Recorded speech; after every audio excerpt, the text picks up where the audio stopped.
Bonjour à tous et à toutes. Donc nous sommes sur Saint-Quentin, en fait on est sur une zone commerçante. Donc je suis avec Jean-Baptiste qui est sans domicile fixe. Et Jean-Baptiste m'a autorisé en fait, il souhaiterait en fait être interviewé ou faire part en fait des conditions d'une personne qui se trouve à la rue. Donc je trouve que son témoignage, moi j'ai échangé, ça fait plusieurs semaines que je le connais. Donc je trouve que son témoignage est assez prenant et assez intéressant, enfin très intéressant plutôt. Donc on va évoquer le sujet avec Jean-Baptiste, hein, le problème du sans domicile fixe. Donc j'aime bien, pour éviter tout malentendu, dater les vidéos. Donc c'est très exactement la 20e vidéo et nous sommes le jeudi 20 juin 2024 et il est très précisément 12h10. Donc on va commencer avec Jean-Baptiste. Alors pour des raisons on va dire je ne vais pas filmer son visage, hein, c'est avant tout son témoignage qui est intéressant, hein, mais donc voilà, je vais filmer devant. Donc je vais faire un reverse. Voilà, je me rapproche de Jean-Baptiste. Bonjour Jean-Baptiste. Bonjour. On se connaît, donc on va se tutoyer. Vu qu'on se tutoyait, on va continuer à se tutoyer. Bah, si tu veux, on peut s'accroupir, ce sera plus confortable. Donc voilà, je voulais parler un petit peu de toi, voir un petit peu ton ressenti par rapport au fait que tu sois à la rue. Hein. Donc dans un premier temps, tu as quel âge? Moi j'ai 41 ans. 41 ans, ça va faire un peu plus de 8 ans que je suis à la rue. Suite à un décès de mon père qui était handicapé. Du coup, je me suis retrouvé sans domicile. Donc en fait, tu logeais avec ton père? Tout à fait, j'étais alors je vais te poser des questions. Tu as 49 ans, tu peux nous donner ta date de naissance, simplement ta date de naissance? Le 26 octobre 1982. 28 octobre 82, et tu es né dans quel département? 90, à Belfort. Sur Belfort, d'accord.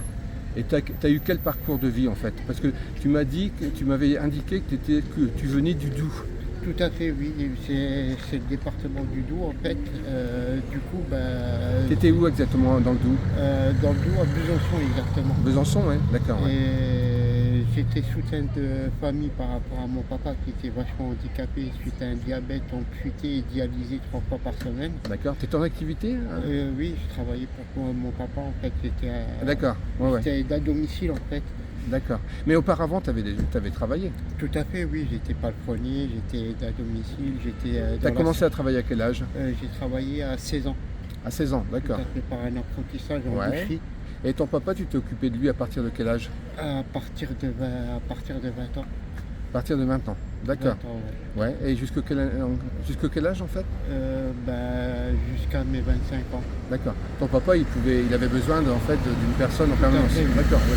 Ça se produit assez souvent que la famille s'occupe. Tout à fait, oui. Oui, quand on a une personne. Donc là, tu étais salarié ou bien? Salarié, oui. D'accord. Par le chèque CESU. Tu avais des chèques CESU, d'accord. Tout à fait. Bon, très bien. Et ton papa, en fait, qu'est-ce qui s'est passé pour ton papa? C'est que suite à sa maladie, il est décédé. D'accord. En quelle année? En quelle année? Je m'en souviens plus. C'est il y a à peu près il y a 8 ans de ça maintenant. Il y a 8 ans, oui, d'accord. Et ton papa était en location ou bien? Oh oui, tout à fait, en location. C'était de la location, d'accord. Du coup, et donc, j'ai dû rendre le domicile. Ouais, parce que financièrement, tu ne pouvais pas le garder, le domicile? Non, avec 400 euros de RSA, je n'avais pas les moyens de garder d'accord. Et tu as essayé de chercher du travail? J'ai essayé, finalement, vu que j'ai un psoriasis assez sévère. D'accord, ouais. Et le psoriasis, sans indiscrétion, il est dû à quoi? À cause du stress. D'accord. Tu étais stressé par rapport au fait du décès. Du décès, d'accord. Du décès de mon père par rapport à toutes les démarches administratives que j'arrivais pas à gérer. Ouais, d'accord. Du coup, ça m'a engendré un psoriasis assez sévère. Ouais. Aujourd'hui. D'accord. Tu peux faire voir tes mains, c'est gênant, hein? Ouais, bon. Ouais. Donc tu as du psoriasis depuis combien d'années là maintenant? Là ça va faire 10 ans exactement. D'accord. Et tu arrives à avoir des soins? Tu vois un médecin? On va s'accroupir à nouveau? Des médecins, oui et non, vu que j'ai... T'as un traitement? J'ai un petit traitement là depuis sous peu, mais ça marche quasiment pas en fait. Ça marche pas? D'accord. Tout à fait. Voilà quoi. Ouais. C'est galère quoi. Et le psoriasis, il faut du soleil aussi pour... Tout à fait, ouais. D'accord. Tu n'en as que sur les mains, sur la liste? Je ne veux J'en pas ai être un petit indiscret. peu sur le cuir Bon, chevelu, sur j'en le ai un cuir, peu ouais. sur les jambes. Ça se voit pas trop hein, sur Tout à sur le visage, c'est pas. Ok. Voilà. Enfin, tes mains, on voit, c'est vraiment, Tout à fait. c'est un stress permanent en fait. Tout à fait, ouais. Et donc tu t'es retrouvé, tu as été obligé de, enfin le logement au décès de ton papa a été restitué en fait. Hein. Tout à fait. Et donc tu t'es retrouvé à la rue. Alors, D'accord. Et tu es resté sur Besançon? je suis resté au début sur Besançon jusqu'à ce qu'on m'a promis un travail et un logement sur Saint-Quentin. Ouais, tu es arrivé sur Saint-Quentin parce Je suis que arrivé sur Saint-Quentin en 2019. de Besançon, on t'a proposé de Besançon. venir. Ouais. Tout à Et on fait. t'avait proposé quoi comme travail? Dans le bâtiment. Dans le bâtiment, d'accord. Tout à fait. Et qu'est-ce qui s'est passé? Il s'est passé que quand je suis arrivé sur Saint-Quentin, personne n'est venu me chercher à la gare. Ouais, et qui est-ce qui t'avait proposé ça? Tu peux t'accroupir à nouveau? Non, tu préfères rester debout? Ouais, d'accord, pardon. C'est une société de bâtiment qui m'a proposé ce travail. Et du coup, quand je suis arrivé sur Saint-Quentin, avec mon sac à dos et mon chien, du coup, je me suis retrouvé encore à la rue. À la rue, d'accord, ouais. Et t'as pas essayé de faire d'autres entreprises du bâtiment pour... Avec un chien sans abri sur Saint-Quentin. C'est compliqué de C'est retrouver? compliqué. Qu'est-ce qu'ils te disaient les entreprises? Les entreprises, déjà pour arriver dans une entreprise, on n'a pas de quoi se laver, on n'a pas de quoi manger, on est fatigué le matin. Mais il n'y a personne qui t'a aidé? Personne, Alors que tu voulais travailler. même les services sociaux sur Saint-Quentin. Ouais.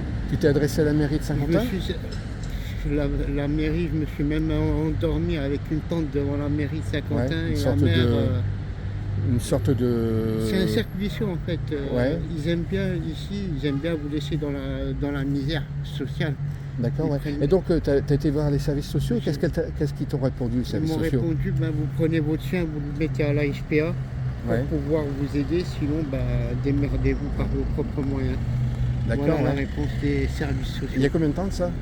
En 2019. En 2019, ouais. Et depuis 2019, il n'y a aucun... Et comment ça s'est passé pour le Covid, vu que tu étais dehors, en fait? Il y a eu le confinement, en fait. À part avoir eu plusieurs amendes... Tu as eu des amendes? J'ai eu des amendes... Tu as été verbalisé parce que tu étais à la rue? Essentiellement. Non, c'est une aberration, en fait. On ne te trouve pas de logement, on ne te propose pas de logement, et tu as une amende parce que tu es à la rue. Et j'en ai plusieurs d'amendes, pas par rapport au Covid, parce que j'étais à la SDF, en fait. Parce que tu étais SDF, donc tu étais verbalisé. Tout à fait. Et qui est-ce qui t'avait verbalisé? La police municipale. C'est la police municipale de Saint-Quentin? Suite à des contrôles, ils m'ont mis des amendes. Ah ouais, ils trouvent que tu es passé dans la misère comme ça. Je peux les justifier par des documents.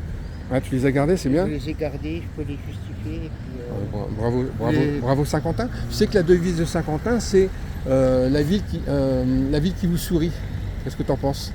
La ville qui vous pourrit, oui. Qui vous pourrit? Oui. C'est ce que tu dis, ouais. C'est ce que j'en pense. Ah, d'accord, ouais. Elle sourit, mais on ne sait pas trop à qui elle sourit, en fait. Elle sourit à ceux qui ont les moyens de vivre. Mais elle ne sourit pas à ceux qui n'ont pas de logement. Ouais, voilà. Mais le vrai problème, effectivement, pour avoir un travail, effectivement, il faut un logement, mais tu n'as pas été aidé, en fait. Voilà. Parce qu'un employeur aurait très bien pu te dire, voilà, je vous propose un contrat, et avec le contrat, vous allez pouvoir accéder à un logement. Aujourd'hui. Mais c'est l'inverse, en fait. Ils te disent, trouver un logement pour avoir un travail. J'ai une devise par rapport, pas qu'à Saint-Quentin, diviser pour mieux régner. Diviser pour mieux régner, c'est-à-dire? Ça veut dire qu'on laisse les gens dans la merde pour mieux les riches avec les riches, les pauvres avec les pauvres. Qui est-ce que tu considères comme riche? C'est l'État. Elles sont riches. Elle se met plein les poches, l'État. C'est-à-dire? L'État, quand ils peuvent, c'est eux les plus gros des voleurs. Bonjour, mon ami. Du moment qu'ils peuvent vous voler, vous soutirer de l'argent, là c'est les premiers. Mais par contre, pour vous aider, pour pouvoir vous tendre la main, c'est les derniers. Ah, c'est ça. Ouais.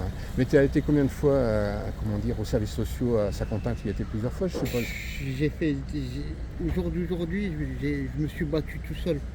J'ai été plusieurs fois aux services sociaux, j'ai tapé à Qu'est-ce qu'ils t'ont répondu les services sociaux? Ils ne peuvent rien pour moi.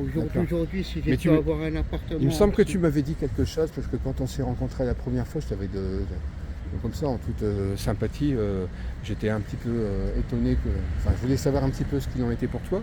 Et tu m'avais dit que tu avais été aux services sociaux, puis on t'avait répondu quelque chose. Alors est-ce que c'est toi ou quelqu'un d'autre? Je ne sais plus.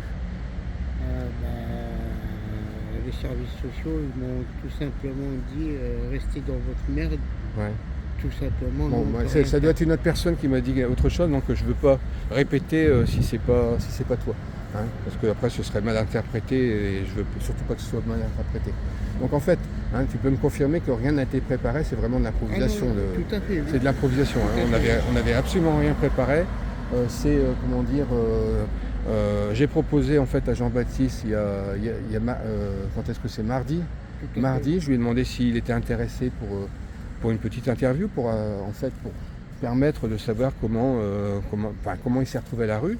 Et donc il a accepté. Et hier, quand je suis revenu, c'est toi qui es venu vers moi et qui m'a demandé, tu m'as dit quoi? Si le rendez-vous il était toujours maintenu pour. Voilà, qu'il n'y ait pas de malentendu, j'ai pas poussé Jean-Baptiste. Je lui ai proposé et hier, Jean-Baptiste, hier tu tenais vraiment à ce que ce. Tout à fait, oui. Pour essayer de faire oublier les choses parce qu'il y en a marre. Moi je t'ai trouvé depuis cette semaine, je t'ai trouvé quand même fatigué. Tout à fait, oui. Chamboulement, j'ai des démarches administratives qui sont toujours longues. Ça arrive pas, ça ne bouge pas. Ça bouge pas. T'as de l'espoir, mais ça bouge pas. Il ne faut pas perdre espoir quand on est à la rue. Il ne faut pas perdre espoir. Au contraire, il faut garder espoir. Malgré les refus qu'on peut vous donner par certains services, que ce soit la mairie, les services sociaux, ça devient... Alors les services sociaux, c'est quoi exactement? Les services sociaux de la mairie en fait? Tout à fait, oui. Ou l'UTAS aussi, c'est des travailleurs sociaux qui normalement ils sont là pour vous orienter, pour vous diriger. Au contraire, ils sont là pour vous envoyer au casse-pipe en fait. D'accord, ouais. Ils sont même pas là. Donc là, ça fait 8 ans, avant 2019. 8 ans, avant 2019. Avant 2019. Tu es parti de Besançon en quelle année? En 2019, je suis venu à Saint-Quentin. Ah oui, mais tu étais dans la rue déjà avant. Et ton papa est décédé quand? Ça faisait 5 ans avant. En 2014? Voilà, en 2014, il est décédé? D'accord. En 2014, ouais. D'accord. Mais 2014, donc ça fait 10 ans maintenant. Quasiment, ouais. Quasiment. Ça fait 10 ans que tu es à la rue. Là. Tout à fait, ouais. Les années passent, j'arrive même pas. Donc là, tu m'as dit que tu avais quel âge? 41 ans, donc tu avais 31 ans. 31 ans. Tu avais 31 ans. Là, tu es en pleine, entre guillemets, 41 ans, c'est un bel âge. Hein, entre 20 et 41 ans. Non, mais moi j'ai 62 ans et demi, c'est un bel âge. Oui. Pour certains, mais toi, 41 ans, toi tu vis la dureté de la vie. La dureté de la vie en étant dehors, en sachant que c'est très difficile, parce que moi je me suis retrouvé une nuit en 2014 justement. En 2014 je me suis retrouvé une nuit, c'était place... je me suis retrouvé où j'ai dû m'enfuir, parce qu'en fait quand vous dérangez un système, ça c'est moi qui le dis, un système judiciaire corrompu au niveau national, mais sur Saint-Quentin, je parle de mafia criminelle, c'est avocat ou mafia avec un point d'exclamation, comme dirait Wilfried Paris, c'est un avocat dissident, Wilfried Paris, qui a été victime d'une tentative d'assassinat en décembre 2015, juste après en fait les attentats de Charlie Hebdo. Il y a le procureur de la République de Rouen qui a mandaté la BRI pour intervenir au domicile de ses parents, parce qu'il y avait eu un écrit de la part d'une avocate qui avait usurpé son prénom, c'est Maître Santière. Hein. Tout ce que je dis, en fait, je peux me permettre de le dire dans la mesure où tout est sur le compte Facebook de M. Wilfried Paris, c'est Will Pierce. Donc je ne fais que reprendre en fait ses écrits. Et donc Wilfried Paris, en fait, entre autres, gérait plusieurs dossiers, et notamment un dossier concernant une modification de la loi Guesso au Conseil constitutionnel. Et en fait, en face, il y avait Manuel Valls. Hein. Donc je ne sais pas si c'est un rapport, je ne veux pas faire d'amalgame du tout, mais toujours est-il qu'il dérangeait en fait le cartel de Rouen. Et donc en fait, on a, par le biais en fait du procureur de la République de Rouen, qui n'était autre à l'époque que Jean-François Bonner, Jean-François Bonner, qu'est-ce qu'il a fait? Il a mandaté la BRI au domicile des parents parce que Maître Santia avait indiqué au procureur de la République que M. Wilfried Paris était un dangereux criminel, lourdement armé et prêt à en découdre. Donc voilà, avec des fausses accusations. Fort heureusement, comme j'ai dit, maître Wilfried Paris n'était pas au domicile de ses parents. Sinon, je n'ose comment dire, imaginer le pire en ce qui le concerne. Hein, la BRI, c'est pas rien. Donc le procureur de la République, Jean-François Bonner, est aujourd'hui procureur au parquet national de Paris, en fait. Hein.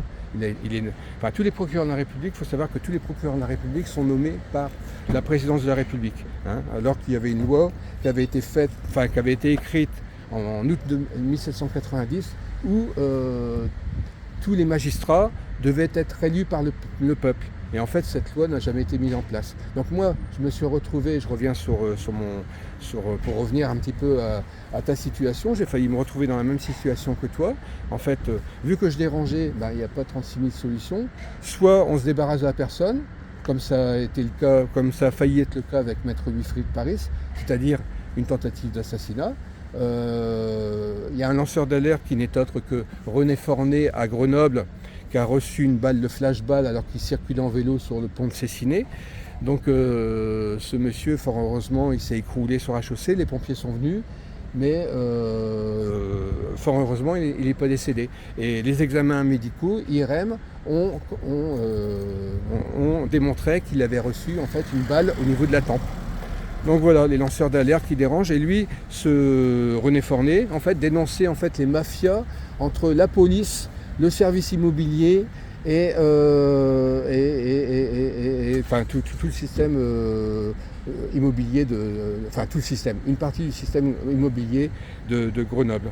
Donc voilà, donc moi je dérange Saint-Quentin, forcément je suis en conflit d'intérêts depuis le 28 septembre 2004 avec maître Patrick Margoulès qui était à l'époque au moment des faits procureur de la République, enfin je dis des bêtises, bâtonnier de Saint-Quentin.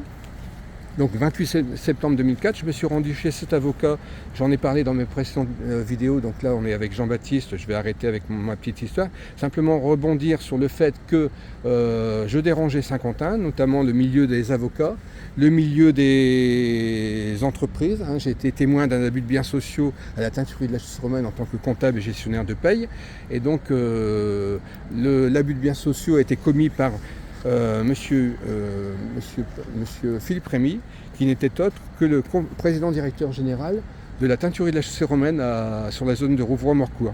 Donc on est sur des montants assez impressionnants, hein, 120 et quelques mille euros d'abus de biens sociaux. Plus derrière ça, il y a eu des distributions de dividendes. Donc qu'est-ce qui s'est passé en mars 2014, je me suis retrouvé, parce que j'étais violenté dans le cadre de mon travail, et oui, effectivement, on s'en prend dans ces cas-là à la personne, à la fois dans le cadre de sa vie privée, mais dans le cadre de sa vie professionnelle, pour entre autres le traîner en justice en faisant des choses de façon à, en tant que comptable, à me faire défaut, ou alors en m'accusant d'avoir fait des choses malhonnêtes. Hein, c'est de l'ordre du complot. Fort heureusement, j'ai pu me protéger en faisant des recommandés, et puis des mails, et puis des SMS, hein, parce que si j'avais pas détourné en fait les complots en question, aujourd'hui c'est pas dans la rue que je serais, c'est en prison. Hein, c'est pas rien tout ça. Donc en fait, je dérangeais tellement, puis ils n'arrivaient pas à se débarrasser de moi, que mon médecin traitant, tout simplement, suite à un renouvellement d'arrêt maladie, a voulu me faire interner, hein, ni plus ni moins. On en est dans des internements punitifs, comme ça peut se passer en Russie ou dans des pays autoritaires. Et oui, il ne faut pas croire, en France, il n'y a pas qu'à Saint-Quentin, ça se passe de la sorte. Donc c'est là-dessus que je voulais rebondir en fait, Jean-Baptiste. Hein, je me suis retrouvé, fort heureusement j'ai déjoué le complot, j'avais les pompiers devant la maison, hein, qui étaient prêts à m'emmener en psychiatrie, quoi. Et je n'ose espérer le pire. Hein. Il est évident que j'aurais été bourré de médicaments de façon à perdre la raison. Et puis derrière, il faut savoir que mon médecin m'a quand même tenu, docteur Pierre Dolé, des propos inacceptables. Hein. Donc du style, vous avez une faille dans le cerveau, vous avez un rictus, on va vous enfermer, est-ce que vous êtes d'accord pour vous enfermer, etc. Donc en fait, il cherchait à ce que ce soit... Le système aujourd'hui, il est là le problème. Le vrai sujet, c'est masquer les choses pour pouvoir vous mettre il y a de la faute dessus en fait. Ils aiment bien se cacher derrière les gens. On retourne, voilà, les gens qui dérangent, en fait, on les fait passer pour des méchants, Voilà, tout à pour fait. des emmerdeurs, pour des... voilà, bon, faut savoir que Philippe Rémy, après m'avoir licencié abusivement parce que ce conflit d'intérêts, en fait, moi j'ai dénoncé des violences et puis de l'abus de biens sociaux, j'avais un de mes collègues de travail qui menaçait de se suicider, et c'est la raison pour laquelle j'ai rencontré maître Patrick Margoulès, hein, parce que je ne pouvais pas laisser un de mes collègues de travail passer à l'acte. Hein. Et là, Philippe Rémy était vraiment, c'était un tyran, hein, c'était quelqu'un qui persécutait véritablement son personnel, donc je ne pouvais pas vraiment, je pouvais pas laisser faire ça. Moi, il faut savoir que j'ai mon grand-père qui s'est suicidé à l'âge de 62 ans et demi. Bon, j'étais très jeune, hein, il n'y a pas eu d'impact concernant, enfin j'étais très jeune, c'est-à-dire que j'avais 5-6 ans, hein, mais bon, je m'en souviens malgré tout. Donc, bon, bah, c'est quand même un drame familial, et j'ai été sensibilisé au suicide, en fait, hein. Donc je ne pouvais pas laisser M. Rémy continuer à violenter mon collègue de travail qui était cadre, responsable du laboratoire. Donc, ben, c'est la raison pour laquelle je me suis retrouvé chez maître Patrick Margoulès, et chez maître Patrick Margoulès, je me suis présenté en tant que comptable à Teinturie la Chaussée-Romaine, et ce monsieur m'a laissé parler, m'a écouté pendant 3 quarts d'heure, et au bout de 3 quarts d'heure, il m'a dit: il me semble avoir arrêté l'avocat de votre employeur, etc., etc. Pour m'excuser, je peux vous proposer 2 avocats. Donc c'est là qu'il m'a proposé maître Vignon, Philippe, et maître Gilles Laurent. Et tout de suite, il a pris son téléphone en téléphonant à maître Philippe Vignon. Et donc là, on est dans une situation aggravante. Non seulement on est en conflit d'intérêts, mais il me propose un avocat en disant bon, on a l'habitude de travailler ensemble, ça veut tout dire, quoi. Moi, j'étais bien naïf à l'époque, hein, franchement bien naïf, et je me suis retrouvé, à partir de ce moment-là, je me suis retrouvé en difficulté parce que monsieur Patrick Margoulès, on n'est pas resté là, parce qu'en fait, il a téléphoné à mon employeur, dans la mesure où j'ai été victime d'un complot le 9 novembre 2004, donc à peine un mois et demi après, pour comment dire, me licencier, parce qu'en fait il a invoqué un refus de travail, un complot de montée de toutes pièces. Ce monsieur Philippe Rémy a acheté des personnes de la Chaussée-Romaine en leur versant des primes exceptionnelles de 1 000 €.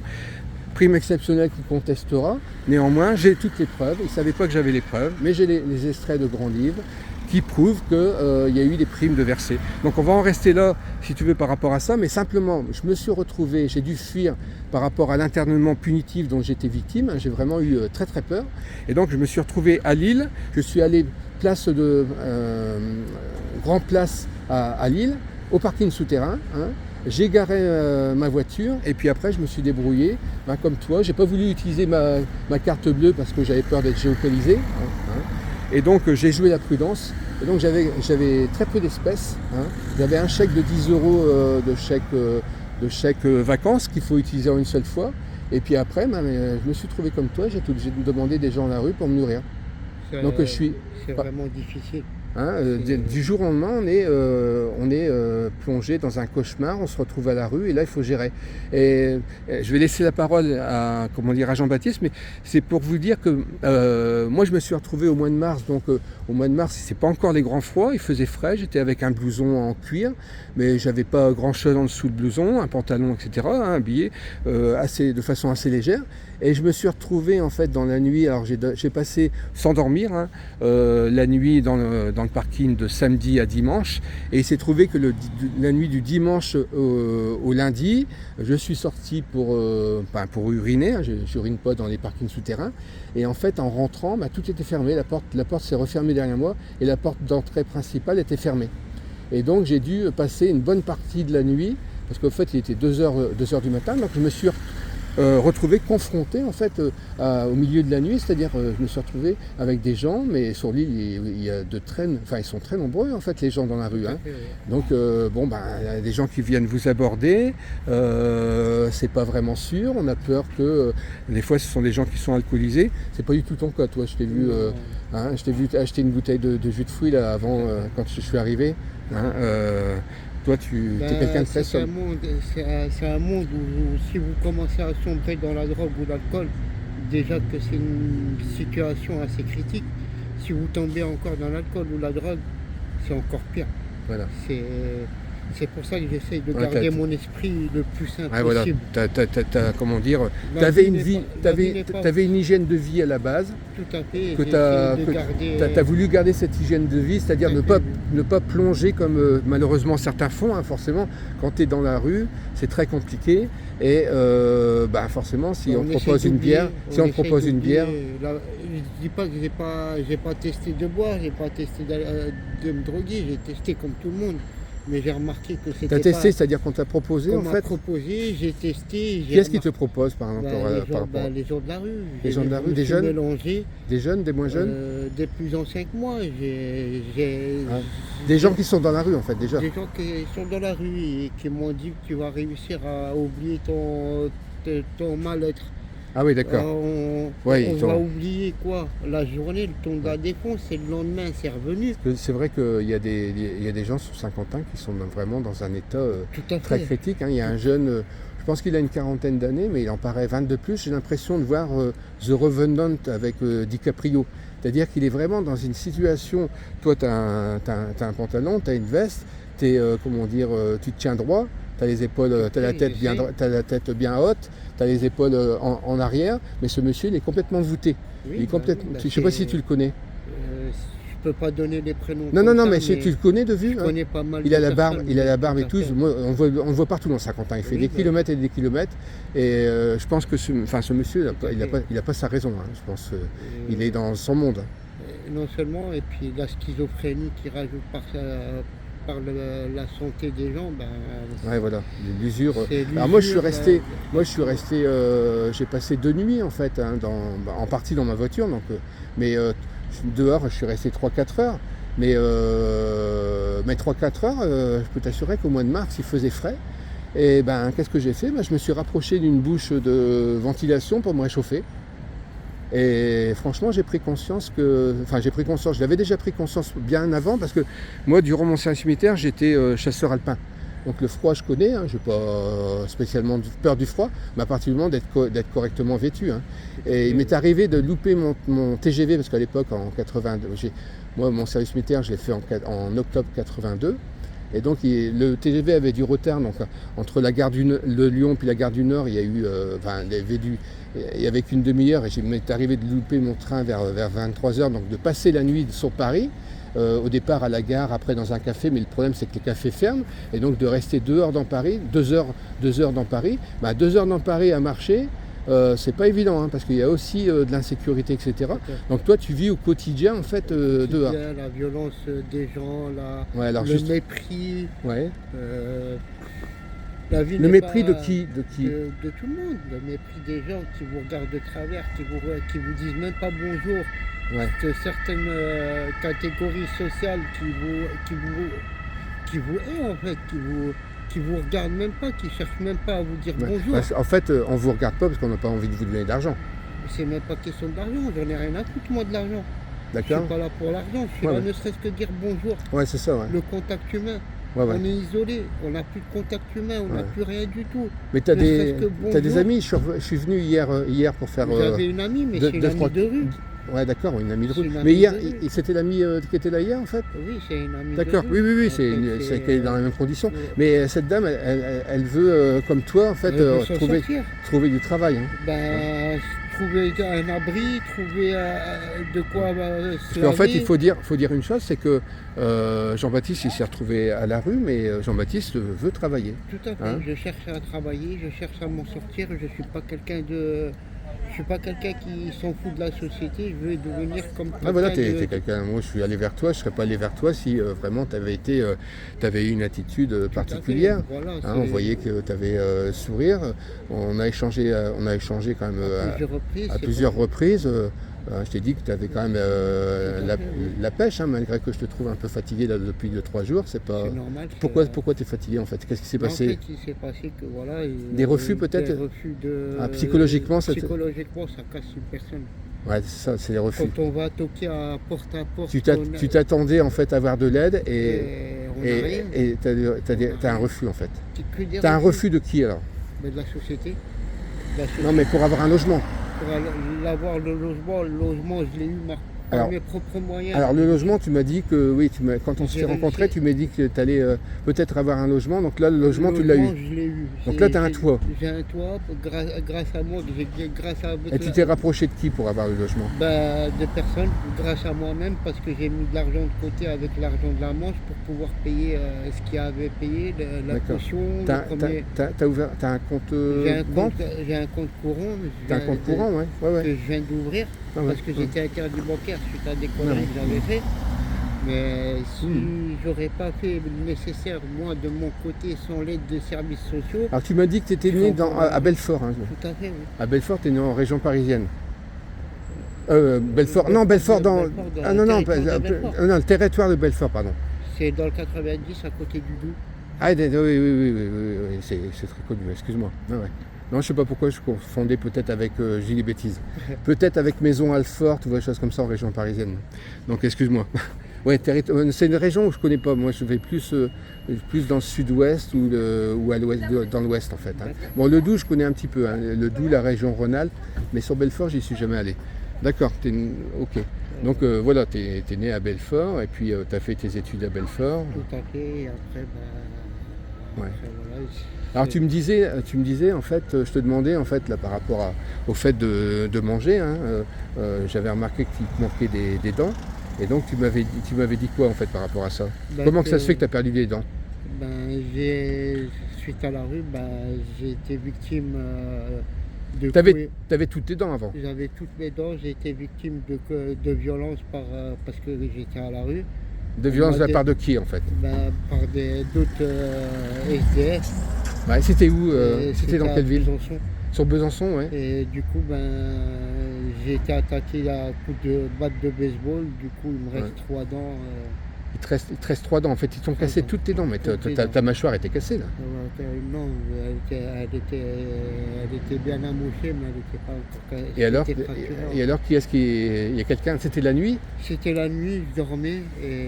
Tu dormais où en fait? Je dormais dans un garage souterrain. Ouais. C'était des gens que tu connaissais?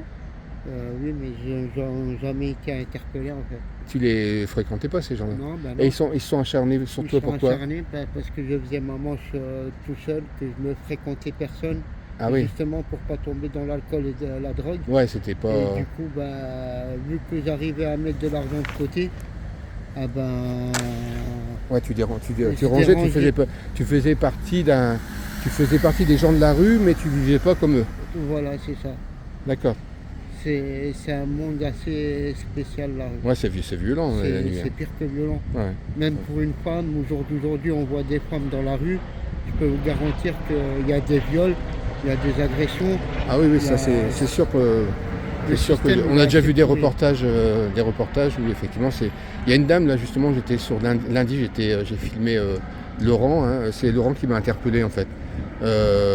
Et donc il me parlait de justice et de corruption en fait, hein, parce que j'avais écrit des petites choses sur la place de l'hôtel de ville, à la craie en fait. Hein. Après il pleut, ça part. Hein. Et donc Laurent, qu'est-ce que je voulais dire? Laurent, oui, il y avait une jeune fille qui avait moins de 20 ans qui était avec lui, hein, qui était à la rue aussi. Hein. Et j'y suis retourné dans l'après-midi parce que j'avais quelque chose à faire, donc j'ai de nouveau rencontré Laurent. Et il y avait une dame ça faisait 3 mois, elle avait perdu son logement, elle attendait un logement et ça faisait 3 mois qu'elle était à la rue. Oui, il y a plein de situations. Au jour d'aujourd'hui, tout peut vous arriver. Du jour au lendemain, vous pouvez vous retrouver dans la rue. Et la dame hier qui était avec toi, elle était très bien, elle parlait très bien. Oui, elle veut travailler. Mais elle veut travailler en fait. Elle s'est retrouvée à la rue. Parce que son appartement il a brûlé. Et à partir du moment où tu es à la rue, c'est un cercle vicieux. C'est un cercle vicieux. On refuse de t'embaucher parce que tu es à la rue. C'est ça. Soi-disant manque d'hygiène, manque de ci, manque de ça. D'accord. Voilà tout. Mais à partir du moment, même si avec un contrat, tu peux trouver un logement.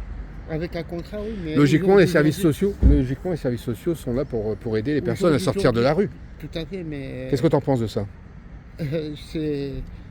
Honnêtement, si j'aurais attendu encore les assistantes sociales pour avoir un appartement, je serais encore dans la rue au jour d'aujourd'hui. D'accord. Je me suis battu tout seul pour avoir cet appartement. Ouais. Imaginez-vous, j'ai pas eu le droit est-ce que tu penses... Dans la mesure où tu as plusieurs refus, tu peux avoir un refus parce qu'en fait, il n'y a pas d'appartement disponible. Et là, ça fait combien d'années que tu as des refus? Ben, ça fait 8 ans que j'ai des refus. Ça fait 8 ans que tu as des refus. Il n'y a pas eu un appartement avec tous les appartements de libre. Il n'y a pas eu un appartement qui t'a été proposé.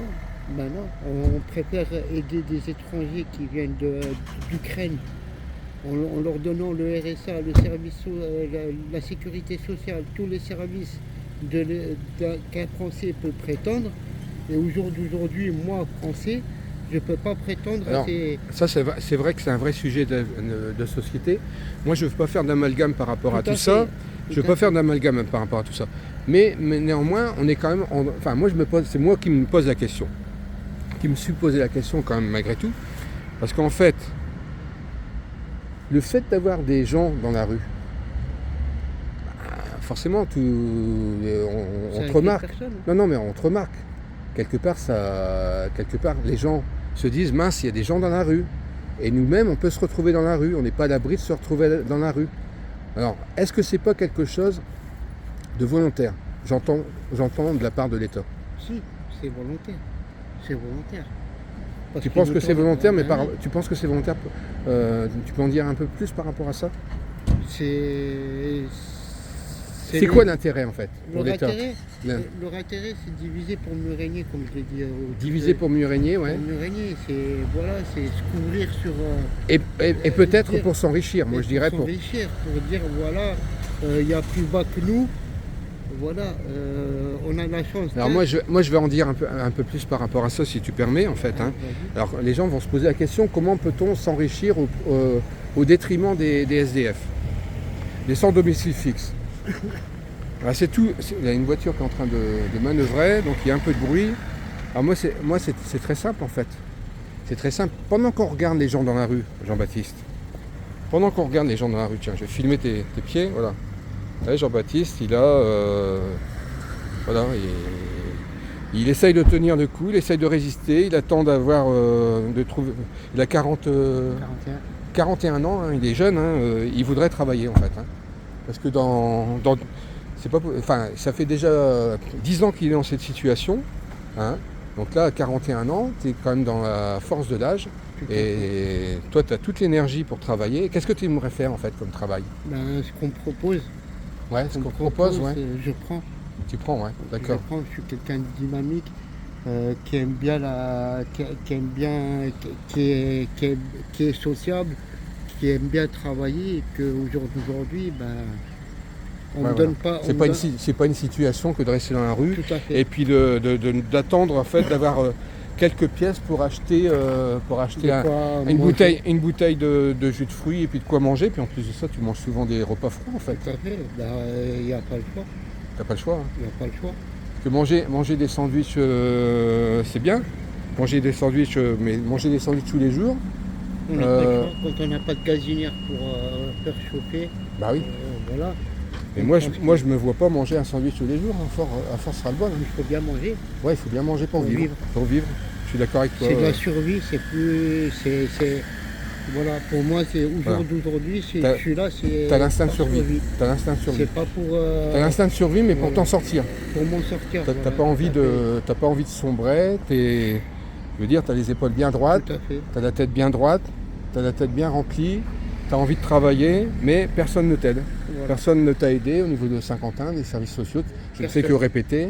Personne ne t'a aidé à trouver un logement. Personne. Donc là, aujourd'hui, tu as un logement. Que par moi-même. Ouais. Que par toi-même. Mais avec un logement, là, maintenant, tu vas pouvoir trouver du travail. Voilà, tout à fait. D'accord. Ouais. Bon, par contre, il faut, je t'ai dit, hein, par rapport à là, c'est aussi de l'hygiène de vie, hein, avec 3 dents. Avec 3 dents, tu peux pas manger correctement. Hein. Ton estomac, il est en train de souffrir. Hein. Ah ben, je sais très bien. Donc là, il faut vraiment que tu te rapproches en fait des services compétents qui puissent en fait, faudrait que tu sois appareillé complètement en fait, hein, pour pouvoir remanger normalement. Hein. Et puis après, voilà, là tu es prête. Après, avec des dents, tu es prêt à travailler. Hein. C'est clair.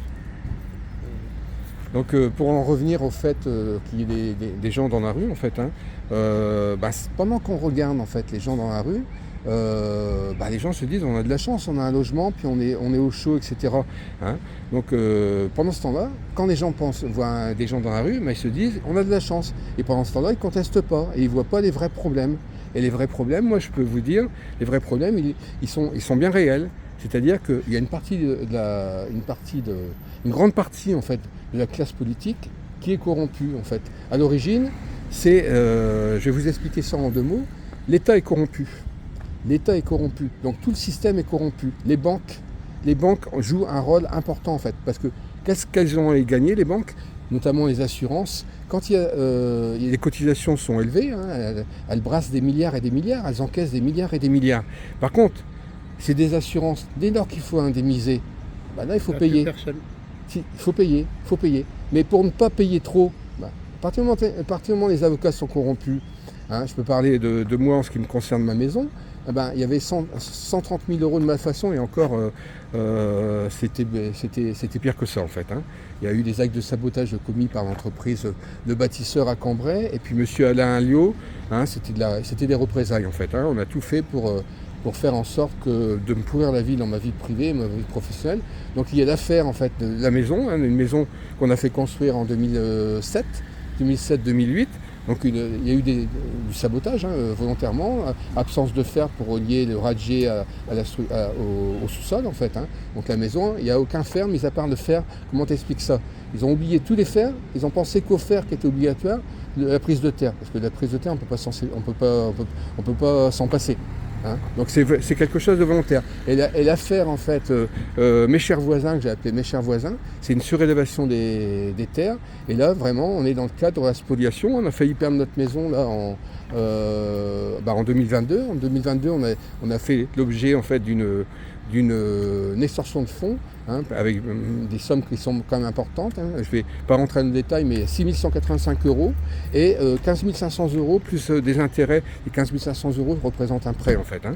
Donc tout a été fait par rapport au mur, mais ils ne s'en sont pas arrêtés là. Le 13 novembre dernier, ils surenchérissent nos voisins avec leur avocat qui n'est autre que Marc Antonini sur Saint-Quentin et sa collaboratrice Aurélie de Zap.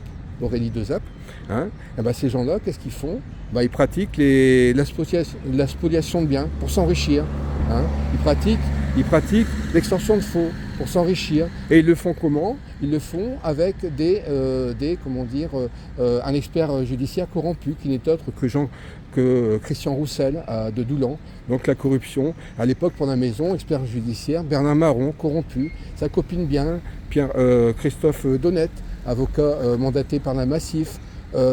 Christophe Paquentin de chez BL Expert. Tu vois, c'est comme ça en fait que la société s'enrichit en fait, que les avocats s'enrichissent. Alors là, on est sur un lieu privé, donc j'ai pas écrit sur le lieu privé. J'ai simplement écrit là devant le lieu où Jean-Baptiste vient pour pouvoir se nourrir, hein, pour pouvoir survivre. Hein, c'est à l'instinct de survie.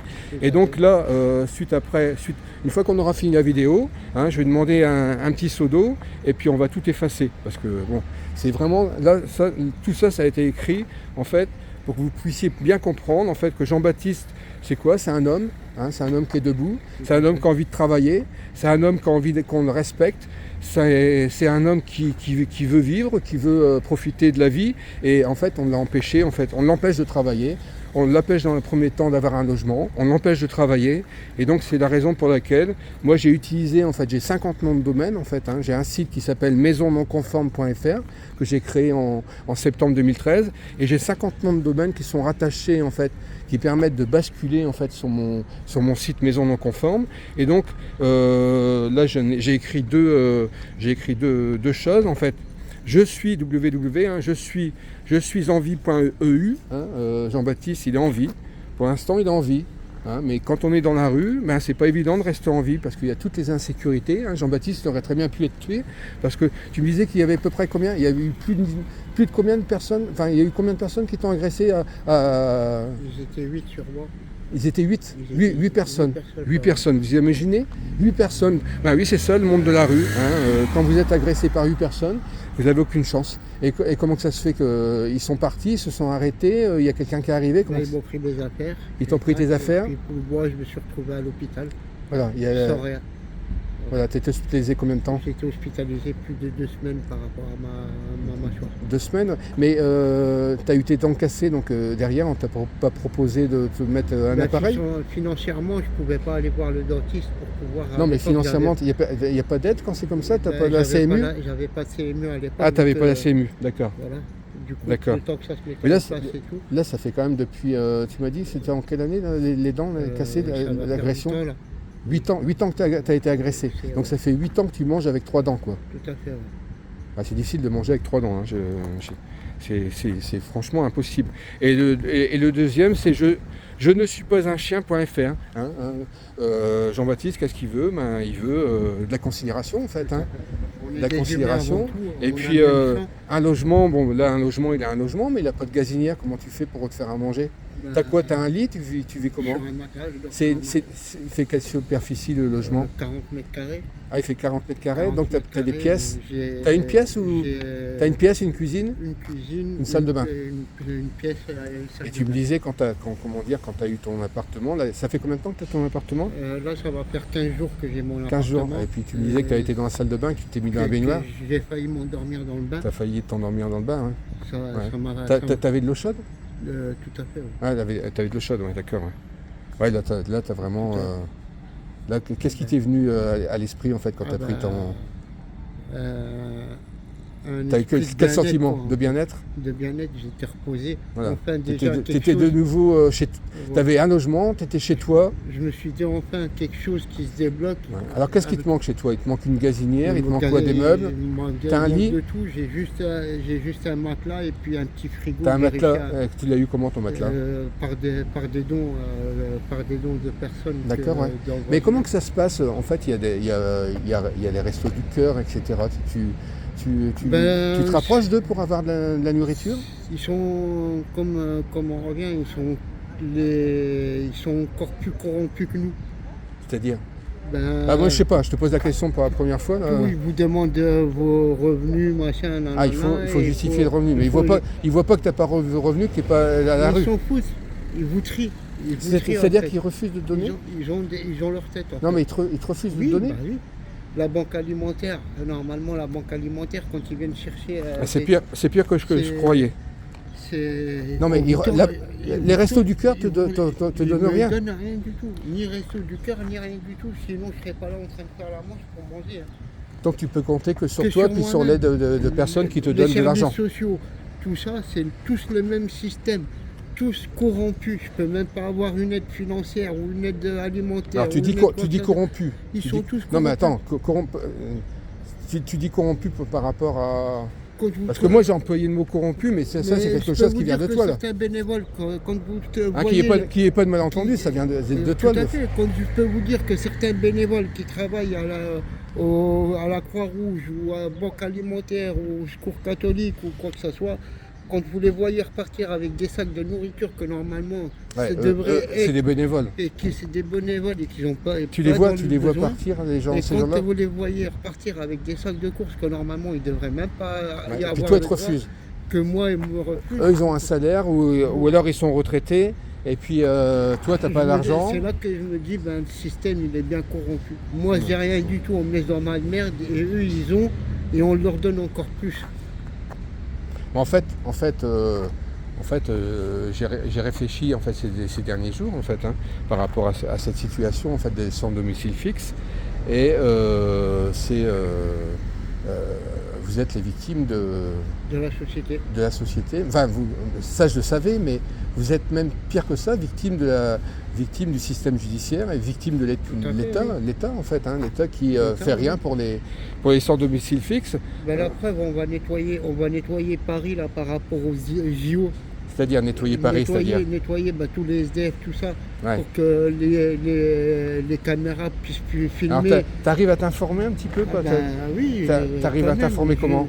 T'as un poste radio, t'as quoi? Poste radio, des fois, je regarde la télé chez 2-3 personnes. Ouais. Et je peux vous dire que là, les JO, Paris, vous allez voir comment ça va être nettoyé. Je vois déjà certains SDF qui viennent de Paris par rapport aux JO. Qui viennent où? Qui viennent à Saint-Quentin. Mais qui viennent, c'est-à-dire qu'ils sont logés, ces SDF? Non, ils dorment dehors dans la rue. Ah oui, ça va venir grossir en fait. Grossir le problème de la société. Donc là, il risque d'y avoir peut-être éventuellement des bagarres, des choses comme ça. Parce que... les gens passent. Et j'en passe, la vie n'est pas un long fleuve tranquille. Ah non, nous, à partir du moment où tu vis dans la rue, c'est loin d'être tranquille. C'est loin d'être ça tranquille. devient de plus en plus dur pour nous, mais bon, il faut se battre pour vivre. La vie est un combat pour nous. Ouais. Et encore plus mais que... un combat pour manger, pour manger, pour survivre, pour pouvoir vivre. Mais avant que tu aies ton logement, tu faisais comment par exemple pour te laver? Je demandais aux gens à droite à gauche si je pouvais aller chez eux, me prendre une douche ou quoi. Il y en a qui me disaient oui, il y en a qui me disaient non. Voilà, c'est la générosité des gens en fait. Ouais. Et qui est-ce qui accepte en fait, quelle catégorie sociale qui accepte de t'aider en fait? Aujourd'hui, je peux vous garantir que c'est le pauvre qui va vous tendre la main. C'est pas celui qui a c'est-à-dire le pauvre, c'est-à-dire... aujourd'hui, je me base... Le pauvre, c'est quelqu'un qui travaille, c'est quelqu'un qui a un logement, qui travaille... mais qui n'a pas des gros revenus. Voilà, maintenant, il n'y a plus de classe moyenne, il n'y a plus de classe des pauvres. Il y a la classe des pauvres et la classe des riches. Des très riches. Des très riches. Et c'est celui de la classe du pauvre qui va vous tendre la main et celui qui roulera en BM ou en Porsche. Et ces gens-là, ils vous cracheront à la gueule. Ils te donnent de l'argent, ces gens-là? Même pas. Même pas un ticket restaurant, même pas un centime, ni rien du tout. Rien du tout. Ah, c'est ça. Hein. C'est celui qui a plus qui donne. C'est quoi ton ressenti en fait au bout de 8 années en fait?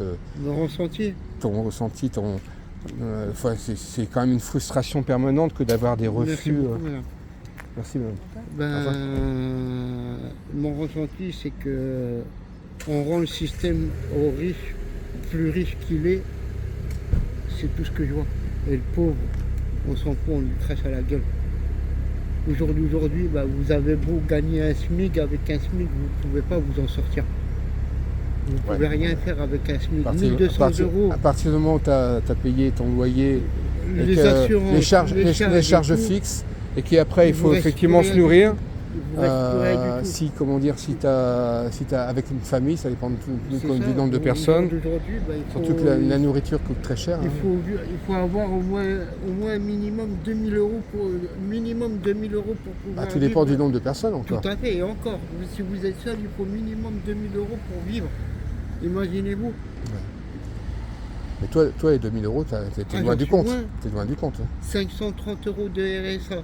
T'as 530 euros de RSA. 500 euros de RSA. Vu que je paye le loyer, les charges fixes, il me reste 50 euros pour vivre avec tout. Et sans indiscrétion, ton loyer, tu payes combien? 380 euros. Le temps que les appels 380 mettent en place. Après, tu auras de la PL. Après, j'aurai le temps que je paierai que 90 euros de ma poche. 90 euros pour te loger. Donc ça veut dire que pour 90 euros, tu seras logé. Et comment ça se fait qu'on n'arrive pas à loger les gens parce qu'on coûte trop cher à l'État, tout simplement. Non, oui, peut-être parce qu'en fait, il faut des gens dans la rue. Voilà. Tiens, tu viens un peu vers moi, on va filmer. Il faut des gens dans la rue pour dire il y a pire que nous, pour cacher la misère sociale. On est cache misère. Effectivement, pendant qu'on regarde les gens qui sont dans la rue, eh bien, on voit pas des gros problèmes. C'est-à-dire qu'on ne voit pas. Toi, tu en as parlé quand même. Et moi, ce que je dis, ça paraît fou. Il y a des gens, il y a des individus lambda, quand je leur dis que l'État est corrompu, mais ils n'y croient pas du tout. Ils n'y croient pas du tout. Quand ils disent quand on dit que les avocats sont intègres et qu'ils font leur travail, je peux vous dire que les avocats ils copinent entre eux. Ils font leurs affaires. Ils font leurs affaires. C'est le cas de maître Marc Antonini, de maître Aurélie de Zap, de maître Christophe Donnet sur Saint-Quentin, de maître Patrick Margounès, de maître, je ne cite que les gens, Philippe Villon, que les gens avec qui j'ai eu affaire. Tous ces gens-là, en fait, ils travaillent pas très loin de l'autre. Normalement, dans les tribunaux, ils font leur travail, et puis en dehors de leur travail, libre à eux de se rencontrer. Mais le problème, c'est que quand ils se rencontrent avant, ils s'entendent sur les affaires. Et puis la personne, qu'est-ce qu'elle va faire? Ah bah, elle est dans son bon droit, donc elle va saisir le tribunal en espérant pouvoir être indemnisée des préjudices. Et puis non, bah, ces gens-là... Imaginez-vous un avocat qui vient d'apprendre l'aide juridictionnelle à venir me demander... Tu as déjà eu à faire un avocat? J'ai eu là, par mon passé, j'ai eu des problèmes judiciaires. Ouais. L'avocat, il a pris l'aide juridictionnelle et en plus de l'aide juridictionnelle, il m'a demandé 21 000 euros. Tu as demandé 21 000 euros? 21 000 euros. Qu'est-ce qu'il a fait pour 21 000 euros? Rien du tout. Non, mais ça durait combien de temps cette affaire-là? T'avais l'argent? J'avais l'argent, bien sûr, mais j'ai dû payer. Non, mais c'est intéressant. C'est pour quelle affaire? Tu peux m'en dire plus ou bien ça reste... Une affaire pour... C'était où? À Besançon, ouais. Pour tentative d'homicide. D'accord.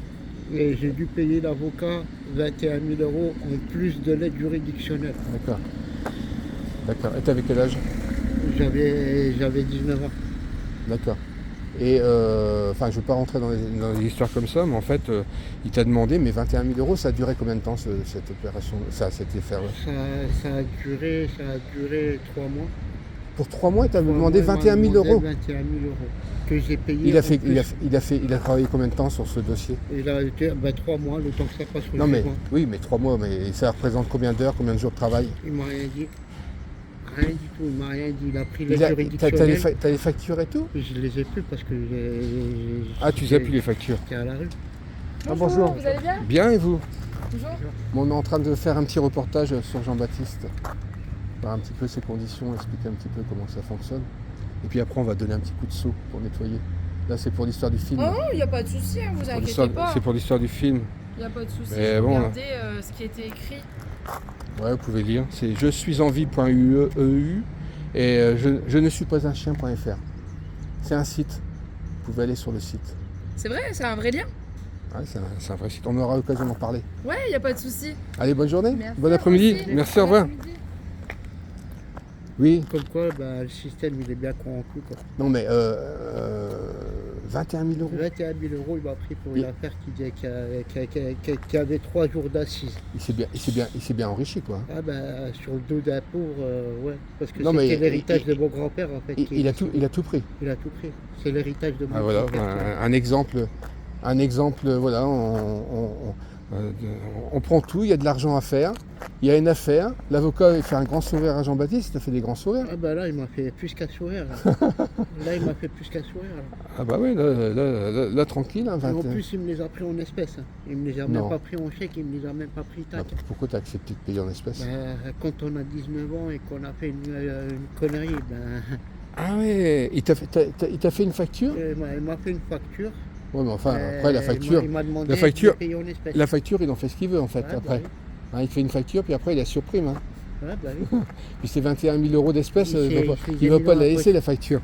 Après que je me suis rendu compte, en fait, j'étais naïf. Tu as été estorqué, tu as été spolié, naïf comme beaucoup de personnes. Tu sais, moi j'ai été aussi naïf. Maître Pichoff à Besançon. Ah écoute, moi je ne dis rien, tu as donné le nom, moi je balance les noms de mes avocats, c'est mon problème, toi tu balances... Moi j'ai pas honte de le dire et je m'en souviens très bien. Voilà quoi. Donc c'est bien, c'est lui qui a réclamé de l'espèce? Tout à fait, oui. En plus de l'aide juridictionnelle. Non mais tu pouvais payer autrement? Oui, parce que normalement je ne devais pas payer, j'avais l'aide juridictionnelle. Ah putain, voilà. Non seulement l'État l'a payé... Il a profité en fait de tes malheurs en fait. Tout à fait. De tes malheurs pour te demander de l'espèce. Il t'a demandé peut-être si tu avais de l'argent. J'avais l'héritage de mon grand-père. Donc tu lui as dit que tu avais un héritage et puis il s'est servi. Il s'est servi de l'héritage de ton grand-père. Voilà, tu vois, écoute, bravo les avocats. Ouais, oui. Hein, Maître Wilfried Paris qui écrit avocat aux mafias. Tu dis quoi? C'est plus que de la mafia. Ouais, c'est plus que de la mafia. C'est de l'association de malfaiteurs, c'est du grand banditisme. Et après on va parler. Moi j'ai parlé dernièrement des barons de la justice. Parce qu'on parle des barons de la drogue. Mais en fait, c'est vrai que la drogue c'est pareil, c'est un sujet quand même qui est particulièrement délicat. Je ne vais pas rentrer dans le détail. Mais pendant qu'on parle des barons de la drogue, on ne parle pas des barons de la justice. ou des baronnes de la justice. Hein, parce que là, dernièrement, j'ai accusé mon avocate d'avoir copiné maître Émilie Guillemont de la Madeleine, avocate en immobilier, tiens, justement. Spécialiste immobilier construction, d'avoir copiné avec la mafia saint-quentinoise, c'est-à-dire avec maître Eric Antonini et Aurélie Dezappe. Et voilà. Et puis entre deux, on a fait croire, le jour du jugement, le 20 mars dernier, on me fait croire, à juste raison, qu'il y a une entente. Et qui est-ce qui intervient ? L'associé de maître Christophe Donnette, qui était censé défendre mes intérêts auprès de la Massif, représenté par la Massif de Compiègne. Et ce monsieur, en fait, Christophe Donnette, en fait, il a représenté la Massif. Et la Massif, c'est quoi ? C'est une assurance. Puis en face, il y avait SMA BTP, la dommage ouvrage du constructeur, et puis AXA. Les grands gagnants, c'est qui ?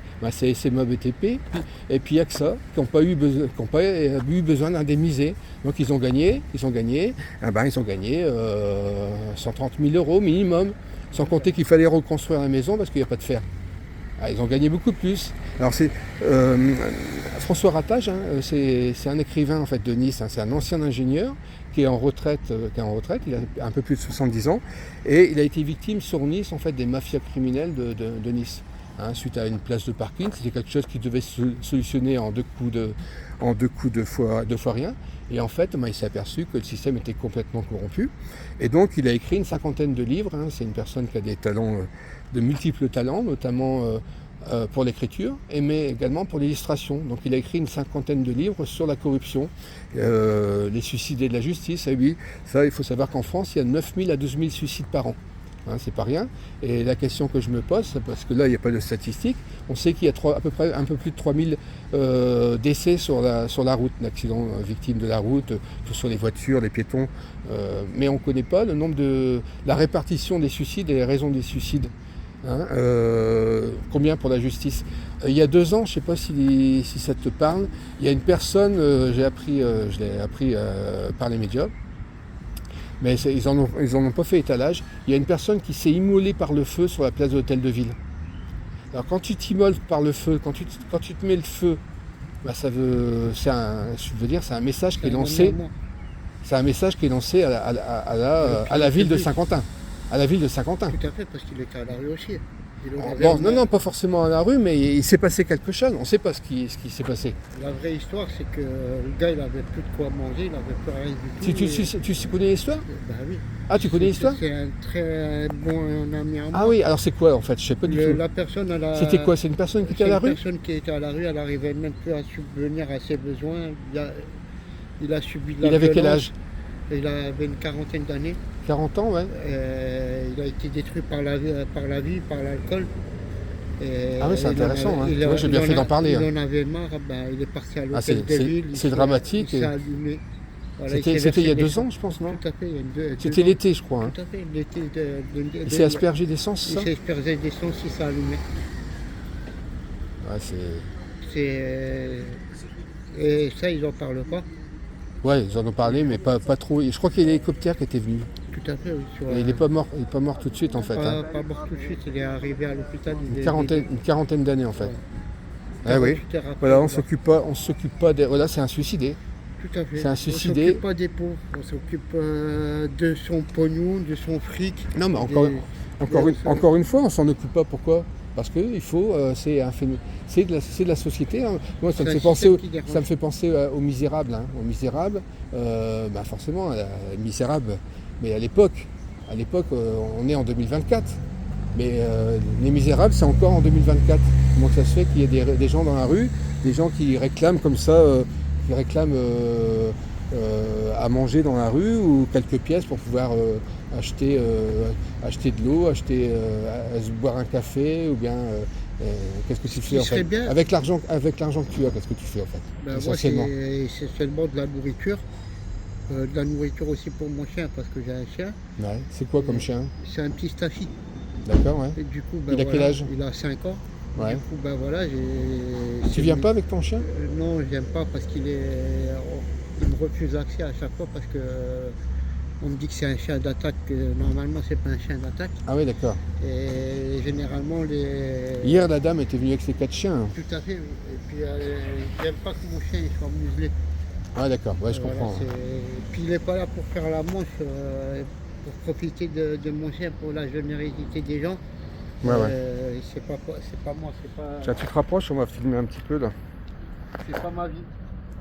Ma vie, voilà. Je le considère comme mon gosse. Donc c'est là, pas tu me pour- disais, tu m'avais dit en fait que tu avais quand même un projet là, tu avais une proposition pour aller. travailler pour être à domicile pour les personnes âgées. D'accord, ouais. J'ai signé une promesse d'embauche. T'as signé une promesse d'embauche, promesse ouais. d'embauche et là j'attends juste pour la formation parce que Et je tu dois l'as eu attaquer. comment en fait cette. Par l'intermédiaire d'une personne qui est passée justement. Ah, c'est une personne, voilà. C'est une personne. t'as- Voilà. La ville de Saint-Quentin ne te propose pas. Il Je faut ne que ce soit propose rien du tout. le Ils sont- particulier qui t'aide à sortir. eux, à part vous couper vos allocations parce que vous n'êtes pas dans les recherches d'emploi ou quoi, ça ils savent faire. Mais Ouais, par voilà. contre, vous Bah, proposez pour te mettre des- davantage dans la misère en fait. tu veux Voilà. dire. Mais pour vous proposer des propositions d'offres d'emploi ou de logement ou quoi que ce soit, Voilà, on t'aide pas du tout. On L'État, met pas. c'est Au quoi, contraire. c'est quoi la mairie de Saint-Quentin? C'est l'État, hein, c'est les fonctionnaires de tout l'État. à fait, c'est un officier de police judiciaire en plus de ça. Ouais, voilà, Et c'est des gens qui sont. qui sont normalement habilités à vous aider. Et au Ah, c'est contraire, vraiment- ils c'est- vous laissent dans vos C'est choix. vraiment ça, hein, je suis en vie, hein, je suis en vie.fr et je ne suis pas un chien.fr. Bah si apparemment un animal ça a des poils, hein, Ouais. un animal ça vit dehors, C'est clair. hein, les animaux sauvages vivent dehors, mais l'être humain ne peut pas vivre dehors. Même mon chien, en 5 ans que je l'ai, mon chien, je ne l'ai jamais fait dormir dehors. Je me suis toujours démerdé pour pouvoir dormir soit dans un garage couvert, soit dans un truc, mais il n'a jamais connu la rue. Mon Ouais, c'est propre ça. chien, Enfin toi Et tu es que dans la moi- rue, et tu es que dans la moi, rue au quotidien. oui, tout Là à fait. mais j'ai toujours réussi à dormir dans Et là des ton portes. chien il est resté à la maison en fait. Là, il est à la maison. Et pour vous dire D'accord. que je ne me sers même pas de mon Donc chien là- pour faire la manche. Là tu attends en fait. Tu m'avais dit que tu allais les dents ça allait se faire. J'ai les démarches qui sont en cours par rapport au travail aussi. D'accord, ouais. Voilà, Donc là tu étais stressé, mais là tu as quand même t'as eu un logement. Après des années de galère, tu as réussi à avoir un logement là. tout à fait, oui. Ben, Donc c'est là c'est bien parti. tout à fait, t'as- c'est nouveau pour moi, je repars tout à zéro. Là tu vas pouvoir avoir des dents pour remanger normalement. Et puis tu vas faire une période d'essai, tu vas avoir un travail. en Tout fait. à fait, oui. Tu Tout à vas fait. faire un travail. Heureusement, merci Seigneur. Mais c'est grâce à une personne qui est passée. Tout à fait, oui. Qui est passée. Qui a pas C'est une fait. personne qui t'a aidé en fait à. En fait, c'est une personne, je vais vous expliquer, depuis que tous les matins je vais à la basilique et faire ma petite prière à la Ouais. basilique de Saint-Quentin. D'ailleurs, je fais une parenthèse, tu m'as parlé de Lourdes. Tout à fait, je pars à Lourdes du 9 au 14 juillet au pèlerinage. Et qui est-ce qui t'a proposé ça? En fait, une personne qui a gagné à la tombola, Ah, c'est- de... Ah, c'est un particulier? C'est un particulier qui m'a donné sa place. Et son Ah oui, d'accord. Donc il a gagné un séjour billet, à un séjour à Lourdes. Et c'est Du coup, comment? il Tu m'a- pars en train? Je pars en train avec la paroisse de Saint-Quentin. Ah bah c'est bien. Du coup, ils m'ont payé le billet aller-retour et du coup, j'ai pris en charge. Et tout tu ce pars qui combien est- de temps? Je pars une semaine. D'accord. Et j'ai pris en charge de moi-même le frais d'hôtel. Alors je t'ai interrompu, tu parlais de la basilique, tu allais à la basilique en fait. Quasiment tous les matins, faire une prière à 9h. Qu'est-ce que tu souhaites en fait, ce que tu viens de me dire en fait? Grâce à ça, je rencontre des personnes assez gentilles. T'es croyant en fait? Là-bas, j'étais pas croyant. T'étais pas croyant? T'as J'étais été baptisé? J'ai été baptisé, confirmé, mais je suis des parents musulmans à la base. D'accord, ouais. Voilà, Et là tu t'es rapproché en fait de la basilique? De la basilique et j'ai trouvé ma voie à la basilique. Ouais, c'est ça, ouais. Et C'est un lieu qui te permet de t'apaiser, de m'apaiser, de faire ma prière, de me rendre plus sain tous les jours en fait. Ouais, voilà. Ouais. C'est Tu as quand même une hygiène de tout vie, à fait.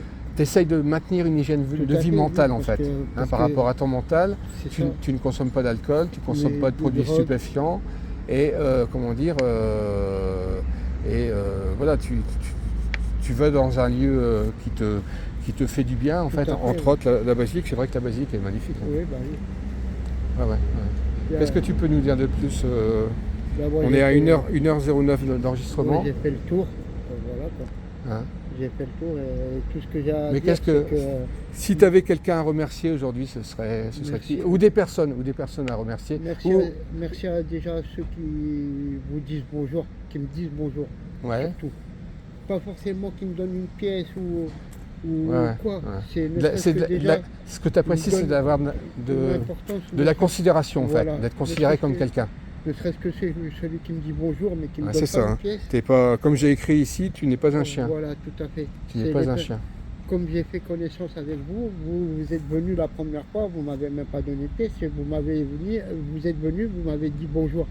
Ne serait-ce que déjà ça, pour moi, c'était. Ouais, c'était le premier beaucoup. jour, on a discuté un petit peu, etc. On a- ouais. Rien que ne serait-ce que le bonjour, Ouais, ça ouais. fait du bien à une personne. Et puis après, Ça peut donner bon, après, l'espoir à une personne. t'es quand même. Tout à fait, après, voilà. Après, je t'ai aidé. Hein. Après, oui, il n'y a pas. Mais le premier jour, voilà, ne serait-ce que le Ouais, bonjour, ouais, machin, ouais. c'est ce qui. Mais c'est vrai qu'il y a personne. énormément de personnes sur Saint-Quentin dans la rue. Hein. Et il y a des gens qui sont là depuis très très longtemps. Hein. Tout à fait, oui. Moi, je suis sur Saint-Quentin depuis 2008, mais là, il y a des gens que je vois depuis une dizaine d'années. Hein. Ah, bah oui. Il y a Laurent qui me dit qu'il est dans la rue depuis 20 ans. Ah, bah oui. Il y en a qui en meurent, hein, ils restent dans la rue, mais. ils Ah, de toute meurent. façon, on meurt quelque part. Donc, obligatoirement, si tu restes dans la rue, tu meurs dans la rue. C'est ça. Mais tu meurs de quoi? Tu meurs De froid, de quoi? De l'usure. de l'usure. Hein. Le corps il est usé, le mental est usé. Tu vieillis, voilà, On vieillit plus parce que vite qu'une personne. t'as pas le confort et l'hygiène de vie que à tu devrais avoir, ne serait-ce que l'alimentation, t'as pas une alimentation appropriée. Tout à fait. Que si tu manges des sandwichs tous les jours, c'est pas. Donc, quand on n'a pas le choix, il faut bien Oui, sourire. t'es obligé de manger, t'es bien content de l'avoir de l'estomac rempli. C'est ça. Ouais, bah écoute, Jean-Baptiste, bah, heureusement que les gens t'ont ouvert leurs portes pour te permettre de te laver et puis Tout à fait. Hein. de t'aider. Là, il y a Bah, je le remercie séjour tous ces gens-là. à Lourdes. Tu as trouvé un logement par Par mon biais, par toi-même, Mais au moins, j'ai par le quelques- biais des gens qui passent dans la rue. Tout à fait, qui me donne une pièce et que j'ai Mais pu sinon, économiser. sinon, par rapport à la ville de Saint-Quentin, Pour vous dire, j'ai arrêté de on voir te les fait, services on te sociaux fait, on te fait, on t'a Espérer pour on t'a rien. fait espérer pour rien, quoi. pour rien. Donc en fait, on t'entretient à rester dans la rue. Voilà, tout On simplement. te donne l'espoir, mais on donne te dit l'espoir pas, de on te rester dit dans pas ta que tu merde. vas pas avoir d'appartement, mais on te dit Voilà. pas quand. Voilà.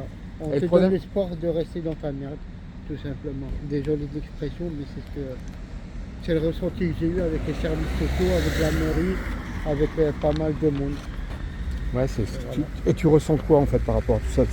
C'est de la colère, c'est quoi? J'avais pas de haine contre les gens, maintenant contre ces gens-là, j'en ai Ouais, marre. ouais. On va, si tu veux bien, je vais te laisser le mot de la fin, mais je voudrais en fait, j'avais repris en fait quelques citations en fait entre autres de Frédéric Bastiat en fait. Hein. Quand le pillage devient un moyen d'existence pour un groupe d'hommes qui vit au sein d'une société, ce groupe finit par créer pour lui-même tout un système juridique qui autorise le pillage et un code moral qui le glorifie. Hein. C'est-à-dire qu'on entretient en fait le pillage. Et ces gens-là en fait ne cherchent qu'une chose, c'est s'enrichir. Tout à fait. Et s'enrichir au détriment de qui? Au détriment des gens comme les gens qui sont dans la rue. Hein. Parce que quand on regarde les gens dans la rue, on ne voit pas les vrais problèmes. Hein. On ne voit pas qu'une certaine catégorie de personnes, des notables, pas tous. Hein. Il y a des gens très bien, hein. Des avocats qui sont très bien. Mais ces avocats-là, malheureusement, ils ont peur. Ils ont peur parce qu'en face, on a affaire à des mafias. Des mafias. Dans la mesure où tout le système judiciaire est corrompu, ce que j'entends par là, c'est que les magistrats sont corrompus, les greffiers sont corrompus. Pas tous, mais dès lors qu'il y a une corruption qui s'installe C'est dans la une première ville, fois. je peux vous assurer que Saint-Quentin est bien corrompu. Hein. La ville, c'est une ville qui sourit à qui? Hein? C'est la ville qui sourit aux mafias. Hein.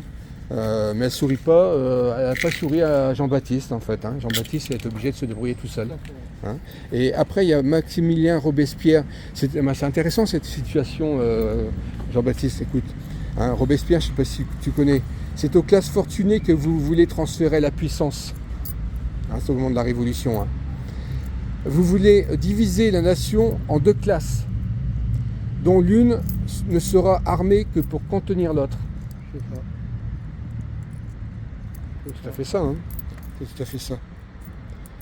Et donc voilà, je voulais te remercier Jean-Baptiste, hein, par rapport à, Je te remercie, au contraire. comment dire, à ton témoignage. Hein. Jean-Baptiste, d'ailleurs, je t'avais dit quand on s'est vu pour la première fois, c'est un beau prénom. Ouais. Hein, c'est vrai, je te l'avais Tout à dit. fait, ouais. Je sais pas si tu te souviens. Et j'ai regardé un petit peu sur internet. En fait, Jean-Baptiste, c'est un prophète. Tout à fait. Tu le savais? Ouais. Ben, c'est celui qui a baptisé Jésus. Ouais, ben, c'est le prophète, ouais, prophète du Nouveau Testament, voilà. Voilà. Bon, bah écoute, voilà, on va en rester là. On va arrêter la vidéo. Je vais refaire un reverse. Voilà, sur ce, j'étais avec Jean-Baptiste. Jean-Baptiste, il est parti s'acheter un petit truc. Écoutez, je remercie Jean-Baptiste pour son témoignage. J'ai vraiment appris des choses. Et justement, je me posais la question, qui était la personne en fait qui s'est immolée en fait sur la place de l'hôtel de ville, hein, il y a 2 ans? Eh bien, c'est un SDF, voilà. Les SDF sont les victimes en fait du système judiciaire, sont victimes de la société, et c'est des gens qui souffrent énormément parce que se retrouver dans la rue, c'est pas évident, hein, et surtout quand on y est depuis 10 ans comme Jean-Baptiste et 20 ans comme Laurent. Donc voilà, hein, Jean-Baptiste, il a cette force en fait de vouloir se sortir et de vouloir travailler. C'est pas évident au bout de tant d'années de vouloir de se réinsérer dans la société. Et Jean-Baptiste, je lui avais dit, hein, t'as le mental, et puis il n'y a aucune raison que ça ne fonctionne pas, donc il faut tenir bon. Sur ce, je vous dis à très bientôt. Donc on était en fait le jeudi 20 juin 2024, et il est très précisément en fait 13h25. Donc l'enregistrement aura duré 1h16, et là il est 14 secondes, hein, pour être très précis. Écoutez, je vais mettre en fait cette vidéo sur YouTube. Ensuite, je vais la mettre entre autres sur mon compte Facebook. Et puis pour le reste, tout le reste confidentiel, hein, pour la suite que je vais donner. Mais n'hésitez pas à partager si vous avez connaissance de cette vidéo. Partagez-la partagez-la avec vos amis, envoyez par SMS, etc. Il faut absolument donner de la visibilité à cette vidéo de façon... Moi j'ai pour objectif, et je me suis lancé un grand défi. Hein. Pourquoi je me suis rapproché de Jean-Baptiste? Parce qu'en fait, comme je vous ai dit, j'aurais très bien pu me retrouver à la rue. Hein, mais ça, il faut savoir que j'en avais pris conscience en 83. Hein, j'avais loupé mon train, je me suis retrouvé à Paris 2-3 heures en pleine nuit, et je peux vous assurer que là vous voyez les SDF et vous vous posez vraiment la question, mais comment font-ils pour survivre c'est en plein hiver en fait, hein. Et donc voilà, c'est tout à fait inhumain, hein. Ce sont des gens qui sont complètement oubliés par la société, sacrifiés en fait, hein, sacrifiés pour qu'une certaine catégorie de personnes s'enrichissent, notamment des notables, mais en première ligne ce sont les avocats. Hein, les avocats, le système judiciaire, encore une fois, comme je l'ai dit précédemment, le système judiciaire, il s'enrichit de quelle façon? Il s'enrichit parce que les avocats, une grande partie des avocats, pas tous, il y en a qui font leur travail, mais encore une fois, les avocats qui font leur travail, ils ne veulent pas prendre les dossiers sensibles. Hein, moi j'ai déjà eu des refus, maintenant ce dossier-là, moi je ne prends pas. Hein, je le comprends. Je comprends les avocats en question parce qu'en fait, ce serait des représailles. Hein. Les avocats, j'ai toute une liste. Hein. J'en ai parlé dans mes précédentes vidéos, hein, qui ont subi des représailles, des atteintes à leur vie, hein, avec des risques d'attentats, et puis des risques de radiation également. Hein. C'est des avocats qui ont été menacés par leur hiérarchie, par les bâtonniers. Notamment par les bâtonniers. Hein. Les bâtonniers, c'est une aberration. Hein. C'est un bâtonnier qui... voilà, c'est des groupes de copains qui se jugent. Donc, à partir du moment où vous êtes dans une mafia, hein, eh bien, les mafias en question protègent quoi? Protègent leur intérêt. Donc celui qui dérange, hop, voilà, coup de coude, tu pars, ou alors, voilà. Et il faut savoir que beaucoup de jeunes avocats, quand ils commencent, ils ne s'attendaient pas en fait à se trouver dans un milieu comme celui-ci. Il y en a beaucoup qui abandonnent le métier tout simplement. tout simplement parce que c'est très compliqué en fait de travailler dans des conditions mafieuses. Hein. Il y a quand même une envie en fait de faire son travail à la base et de défendre un client. Et puis non, c'est tout l'inverse en fait. Hein. Comme l'a dit Jean-Baptiste, hein, Jean-Baptiste, son avocat, il ne s'est pas contenté de l'aide juridictionnelle. Il a su que Jean-Baptiste avait eu un héritage de son grand-père. Et qu'est-ce qu'il a fait? Jean-Baptiste, il est revenu, il a réclamé 20 000 euros en espèces. Hein. C'est 20 000 euros, 21 000 euros en espèces. Voilà comment ça fonctionne. Et puis voilà, ces gens-là, ils font des grands sourires. Hein, mais c'est vraiment un exemple. 21 000 euros, vous imaginez, hein, donc c'est une aberration, quoi. Donc sur ce, je vous fais de gros bisous. Jean-Baptiste, hein, encore merci pour ton témoignage. C'est très intéressant. Comme je t'ai dit, tu m'autorises à, en fait, dans un premier temps, je préfère te le demander, tiens, est-ce que tu m'autorises à le publier sur YouTube, hein? Et donc je vais le mettre ce soir ou demain matin sur Facebook. Ça pose pas de problème pour toi? Et éventuellement, si je le mets sur d'autres domaines, ça te dérange pas? Ça me dérange pas Hein? du tout. Je vous donne tout pouvoir. D'accord. De toute façon, tu as dit... j'ai parlé, hein, j'ai parlé aussi de mon cas pour... Mais moi, mon but, en fait, c'était de vous parler un petit peu avec Laurent. Hein. C'est Laurent qui m'a interpellé. Hein. Laurent, tu le connais? Et Laurent m'a interpellé, puis je me suis rapproché de lui, en fait, pour lui parler. Et donc, j'ai trouvé que ce monsieur était également très intéressant comme toi. Et donc voilà. Et j'ai trouvé que... c'est pour ça que je t'ai proposé, en fait, voir si tu étais d'accord si ça t'intéressait, en fait, d'apporter ton témoignage, en fait. Hein. Mais franchement, je pense que tu m'as appris beaucoup de choses. Et puis tu vas apprendre beaucoup de choses aux gens qui vont regarder les vidéos, quoi. Hein, parce que c'est des témoignages. Alors il va falloir vraiment multiplier les témoignages parce qu'en fait c'est les témoignages qui feront en sorte que le système judiciaire va tomber, le système mafieux va tomber. Et puis à partir du moment où tout ce système-là tombe, il n'y aura plus de SDF. Oui, c'est fini. On va s'occuper des gens qui sont dans la rue. Dès lors qu'ils sont une nuit dans la rue, maintenant il faut leur trouver un logement. Il faudra leur trouver un logement. Il n'y a pas de raison qu'en 2024, les gens n'aient pas de logement. Hein, il y a des aides. Et ces aides-là doivent, comment dire, les logements coûtent pas si cher que ça, en fait. Hein. Voilà, ça coûte pas si cher. Enfin, c'est encore une fois, vous n'êtes pas des animaux. Hein. On ne laisse pas quelqu'un d'humain dans la rue. Il y a des fois des femmes, des jeunes femmes. Là, la femme que j'ai vue qui était avec Laurent, hein, elle avait moins de 20 ans. Elle avait moins de 20 ans. Il y a des femmes, des fois, qui sont avec leurs enfants dans la rue. Et là, qu'est-ce qu'on fait? C'est toi qui en parlais. Au moment des Jeux Olympiques, ces gens, qu'est-ce qu'on fait? On donne de la visibilité aux Jeux Olympiques. Donc, on prend des bus. Et puis, on démonte les tentes. Et puis il faut que Paris soit beau, soit propre. Voilà. Pas de SDF, on montre pas de SDF pour les... Voilà. Hein? Bon, sur ce, je vous dis à très bientôt. Donc, encore une fois, merci pour votre écoute. Et puis, n'hésitez pas à partager un maximum. Bisous à tous et à bientôt.